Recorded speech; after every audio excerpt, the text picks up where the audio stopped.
Alright, we're going to try this little succession of rockets, bottle rockets. I got them fused. The first time I fused two of them together to time them.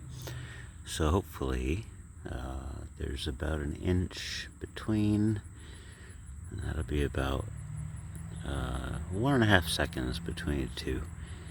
So let's see how it goes. Also, the first bottle rocket is about 1.5 grams of propellant. The second one is 2 times that amount at about 3 grams. So let's see what happens.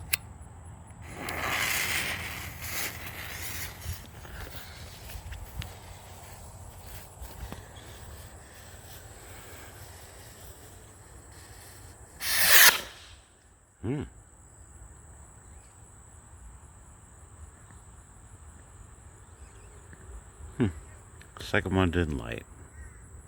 That's a bummer.